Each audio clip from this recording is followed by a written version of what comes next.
Dalam budidaya udang intensif, kegagalan sistem jarang terjadi secara tiba-tiba. Ia hampir selalu diawali oleh perubahan kecil yang terakumulasi, penambahan pakan yang terasa aman, aerasi yang dianggap cukup, atau kualitas air yang secara visual tampak stabil. Namun di balik permukaan air yang terlihat tenang, proses biokimia dan biologis terus bekerja tanpa henti. Disinilah kebutuhan akan indikator yang mampu menangkap dinamika sistem secara menyeluruh menjadi krusial. Oksidasi reduksi potensial atau yang kita sebut ORP, muncul bukan sekadar sebagai angka teknis, melainkan sebagai representasi dari keseimbangan energi, beban organik, dan kapasitas asimilatif ekosistem kolam.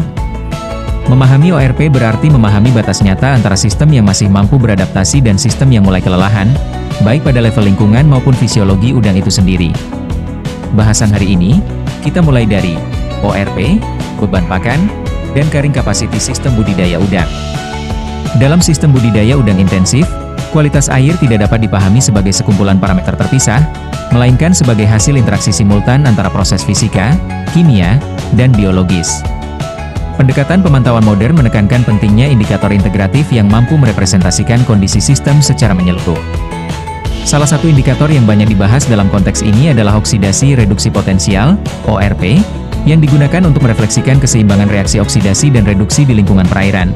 Sebagaimana dirangkum dalam sebuah review, State of the Art Technique for Water Quality Monitoring Systems for Fish Ponds Using IoT and Underwater Sensor. ORP tidak berdiri sendiri sebagai parameter kimia, melainkan merupakan hasil kumulatif dari ketersediaan oksigen terlarut, beban bahan organik, aktivitas mikroba, serta dinamika sedimen dan kolom air. Dalam kajian tentang interaksi kualitas air, Water Quality Interactions and Their Synergistic Effects on Aquatic Organisms menunjukkan bahwa perubahan kecil pada satu komponen lingkungan dapat menghasilkan dampak nonlinier pada stabilitas sistem secara keseluruhan, yang seringkali lebih cepat tercermin pada perubahan ORP dibandingkan parameter konvensional seperti amonia atau nitrit. Sumber utama beban organik dalam kolam budidaya intensif berasal dari pakan. Praktik pemberian pakan di tingkat tambak telah lama diakui sebagai faktor penentu utama keberhasilan atau kegagalan sistem, sebagaimana dibahas dalam On-Farm Feeding and Feed Management in Aquaculture. Setiap butir pakan yang masuk ke kolam tidak hanya ditujukan untuk pertumbuhan biomas udang, tetapi juga menghasilkan residu berupa pakan tidak termakan dan feses yang langsung memasuki siklus biogeokimia perairan.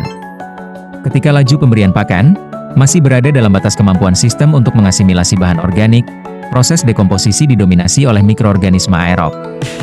Dalam kondisi ini, oksigen berperan sebagai akseptor elektron utama, dan keseimbangan redoks relatif terjaga. ORP cenderung stabil pada kisaran positif yang mencerminkan dominasi proses oksidatif. Namun, ketika input pakan meningkat melampaui kapasitas asimilatif, sistem mulai bergeser menuju kondisi reduktif. Fenomena ini berkaitan erat dengan konsep carrying capacity, yang dijelaskan dalam konteks manajemen tambak pada Analysis of Production Performance of Venomous Shrimp Lithopenaus Vaname Culture and Water Quality on Earthen Pond and HDP Line Pond.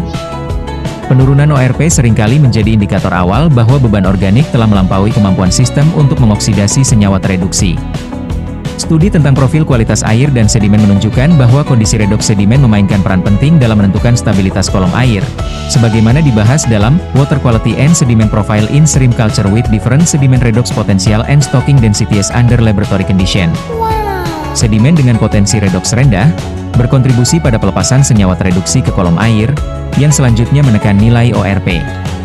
Upaya untuk memperluas kapasitas dukung sistem sering dilakukan melalui pendekatan manajemen mikroba, termasuk penerapan teknologi bioflok.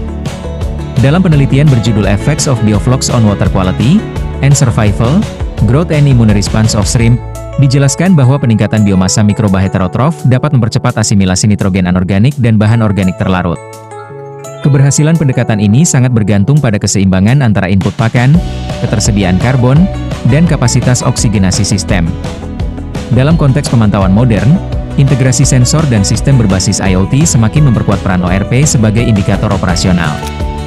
Dalam sebuah review berjudul Water Quality Monitoring in Recirculating Aquaculture Systems, menegaskan bahwa parameter redox memberikan informasi real-time mengenai status metabolik sistem yang sulit diperoleh hanya dari pengukuran periodik parameter kimia individual.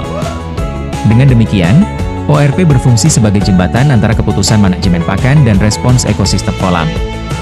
Kita lanjut bahasan ke implikasi penurunan ORP terhadap hepatopankreas, stres oksidatif, dan alokasi energi. Ketika sistem perairan bergerak menuju kondisi redoks yang semakin reduktif, dampaknya tidak berhenti pada kualitas air, tetapi langsung dirasakan oleh organisme budidaya. Hepatopankreas merupakan organ sentral pada udang Vanamei, yang berfungsi dalam pencernaan, metabolisme energi, penyimpanan nutrien, serta detoksifikasi. Respons organ ini terhadap tekanan lingkungan telah banyak dikaji, termasuk dalam sebuah jurnal berjudul Acute Stress Response in Hepatopancreas of Pacific White Shrimp Lithopenaus Vanamei to High Alkalinity. Lingkungan dengan ORP rendah sering berkorelasi dengan fluktuasi oksigen dan peningkatan senyawa tereduksi yang memicu stres oksidatif. Dalam kondisi tersebut, terjadi peningkatan produksi reaktif oksigen spesies atau ROS yang dapat merusak komponen seluler apabila tidak diimbangi oleh sistem antioksidan. Hubungan antara stres lingkungan dan respons antioksidan hepatopankreas dibahas secara luas dalam dua penelitian, yaitu penelitian berjudul Antioksidan Status and Oxidative Stress Markers of White Shrimp dan penelitian berjudul Oxidative Stress, DNA Damage and Antioxidant Enzyme Activities in the Pacific White Shrimp, Lithopenaus Vanamei, when exposed to hypoxia and reoxygenation. Sebagai respons adaptif, hepatopankreas mengaktifkan berbagai enzim antioksidan seperti suproksida dismutase, katalase, dan glutathione peroksidase. Peran glutathione sebagai biomarker stres. Aktivasi jalur pertahanan ini memerlukan energi metabolik yang signifikan, sehingga mengubah pola alokasi energi internal udang. Perubahan alokasi energi di bawah kondisi stres telah dikaji secara mendalam menggunakan pendekatan transkriptomik. Dari hasil sebuah studi yang berjudul Identification of SNPs Potentially Relate to Immune Response and Growth Performance in Lithopenaus Vanamei by RNA-seq Analysis, menunjukkan bahwa pada kondisi lingkungan suboptimal, ekspresi gen yang berkaitan dengan pertumbuhan ditekan, sementara gen yang berperan dalam pemeliharaan sel dan pertahanan meningkat.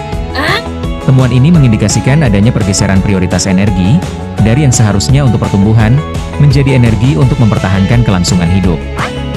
Karena lingkungan yang berlangsung kronis juga berdampak pada struktur histologis hepatopankreas.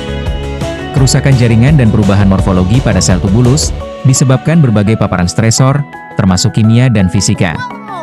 Kerusakan ini menurunkan efisiensi pencernaan dan metabolisme, yang pada akhirnya tercermin pada performa pertumbuhan dan efisiensi pakan. Dalam konteks manajemen tambak, implikasi ini sangat penting. Penurunan ORP yang persisten menandakan bahwa tambahan pakan tidak lagi dikonversi secara optimal menjadi biomas, melainkan meningkatkan beban fisiologis hepatopankreas. Kondisi ini menjelaskan mengapa nilai feed konversi rasio atau FCR dapat memburuk, meskipun konsumsi pakan terlihat normal. Hubungan antara stres lingkungan, efisiensi pakan, dan performa fisiologis organisme menjadi benang merah yang menghubungkan kualitas air dan produktivitas budidaya. Pada akhirnya, hubungan antara ORP, beban pakan, kapasitas dukung, dan kesehatan hepatopankreas bukanlah hubungan linear yang sederhana, melainkan sebuah rantai kausal yang saling menguatkan. Penurunan ORP bukan hanya sinyal degradasi kualitas air, tetapi juga penanda meningkatnya biaya fisiologis yang harus dibayar udang untuk bertahan hidup.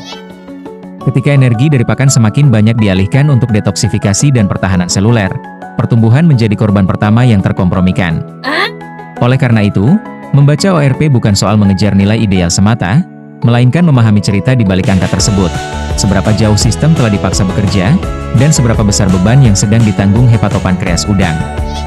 Dalam perspektif ini, ORP menjadi jembatan konseptual antara manajemen pakan dan keberlanjutan biologis, sekaligus alat refleksi untuk mencegah kegagalan sistem, sebelum kerusakan menjadi tidak dapat dipulihkan. Apabila konten ini dirasa bermanfaat, dukung dengan menekan tombol like dan favorit, agar lebih banyak praktisi dapat mengakses pengetahuan ini. Follow akun ini, untuk pembahasan lanjutan seputar kualitas air, fisiologi udang, dan strategi budidaya berbasis sains. Shrimp Academy ID, from pond to knowledge.